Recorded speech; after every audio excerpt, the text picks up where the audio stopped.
So ಇತ್ತೀಚಿನ ದಿನಗಳಲ್ಲಿ digitalisation ಅನ್ನೋದು ಸಿಕ್ಕಾಪಟ್ಟೆ ಟ್ರೆಂಡ್ ಆಗ್ತಾ ಇರುವಂತದ್ದು. ಅದು ಗೋಲ್ಡ್ ಮಾರ್ಕೆಟ್‌ನು ಕೂಡ ಬಿಟ್ಟಿಲ್ಲ. ಸೊ ಇದು ಯಾವ ರೀತಿ ಎಫೆಕ್ಟ್ ಆಗತ್ತೆ? ಹಾಗೆ ನೀವು ಏನಾದ್ರೂ ಈ ಹಿಂದೂಸ್ತಾನ್ ಗೋಲ್ಡ್ ಕಂಪನಿಯಿಂದ ಡಿಜಿಟಲ್ ಆಗಿ ಏನಾದ್ರೂ ಕಾಯಿನ್‌ಗಳನ್ನ ಕೊಡೋದಾಗಿರ್ಬೋದು, ಅದ್ರ ಮುಖಾಂತರ ಏನಾದ್ರು ಕಾರ್ಯನಿರ್ವಹಿಸುವ ಸಾಧ್ಯತೆ ಇದೆಯಾ ಮುಂದಿನ ದಿನಗಳಲ್ಲಿ? ನಾನು ಒಂದು ವಿಷಯ ತಮ್ಮ ಹತ್ರ ಶೇರ್ ಮಾಡೋಕ್ಕೆ ಇಷ್ಟಪಡ್ತೀನಿ. ಏನು ಅಂತ ಹೇಳಿದ್ರೆ, ಇವತ್ತಿನ ಸಿಚುವೇಷನಲ್ಲಿ ಫೇಕ್ ರೀಲ್ಸ್ ಅನ್ನೋದೇನಿದೆ, ಗೋಲ್ಡ್ ರೇಟ್ 50,000ಕ್ಕೆ ಬಂದುಬಿಡುತ್ತೆ, 20,000ಕ್ಕೆ ಬಂದುಬಿಡುತ್ತೆ. ಪಾಸಿಬಲ್ ಇಲ್ಲ ಅದು ಆ್ಯಕ್ಚುಲಿ, ಆಯಿತಾ?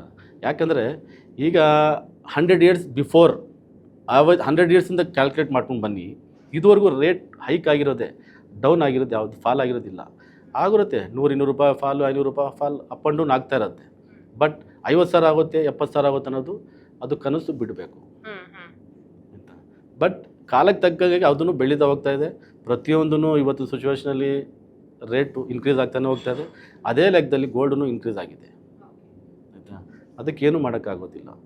ಇದು ಫಾಲ್ ಅಂತೂ 50,000 70,000ಕ್ಕೆ ಬರುತ್ತೆ ಅಂತ ಹೇಳೋದು ಅದು ಕನಸಿನ ಮಾತು. ಒಂದು ಒಳ್ಳೆ ಇನ್ವೆಸ್ಟ್ಮೆಂಟ್ ಸರ್. ಯಾಕಂದ್ರೆ ಇತ್ತೀಚಿನ ದಿನಗಳಲ್ಲಿ ಗೋಲ್ಡ್ ರೇಟ್ ಜಾಸ್ತಿ ಆಗ್ತಾ ಇರೋ ಕಾರಣಕ್ಕೆ ಒಂದು ಗೋಲ್ಡ್ ಪರ್ಚೇಸ್ ಆಗೋದು ಅವೆಲ್ಲ ಒಂದು ಒಳ್ಳೆ ಇನ್ವೆಸ್ಟ್ಮೆಂಟ್ ರೀತಿಯಲ್ಲೇ ನೋಡೋದು. ಹಿಂದೂಸ್ತಾನಿಂದ ದೀಪಾವಳಿಗೆ ಒಂದು ಆಫರ್ ಮಾಡಬೇಕಂತ ಹೇಳ್ಬಿಟ್ಟು ಗೋಲ್ಡ್ ಕಾಯಿನ್ ಮಾಡಬೇಕಂತ ಹೇಳ್ಬಿಟ್ಟು ಪ್ಲಾನ್ ಇತ್ತು, ಆಯಿತಾ? ಬಟ್ ಏನಾಯಿತು ಅಂತ ಹೇಳಿದ್ರೆ, ಈಗ ನ್ಯೂ ಇಯರ್ಗೆ ನಾವು ಗೋಲ್ಡ್ ಕಾಯಿನ್ ಮಾಡ್ತಾ ಇದ್ದೀವಿ. ನ್ಯೂ ಇಯರ್ಗೆ ನಮ್ಮದು ಹಿಂದೂಸ್ತಾನ್ ಕಾಯಿನು ಗೋಲ್ಡ್ ಕಾಯಿನ್ ಬರ್ತಾ ಇದೆ. ನಿಮಗೆ ಆನ್ಲೈನಲ್ಲಿ ಬುಕ್ ಮಾಡಿಕೊಂಡ್ರೆ 24 ಅವರ್ಸಲ್ಲಿ ಬೆಂಗಳೂರು, ಅಕ್ರಾಸ್ ಕರ್ನಾಟಕ 48 ಅವರ್ಸ್ ನಿಮ್ಮ ಡೋರ್ಗೆ, ನಿಮ್ಮ ಬಾಗಿಲಿಗೆ ನಮ್ಮ ಗೋಲ್ಡ್ ಕಾಯಿನ್ ತಲುಪುತ್ತೆ.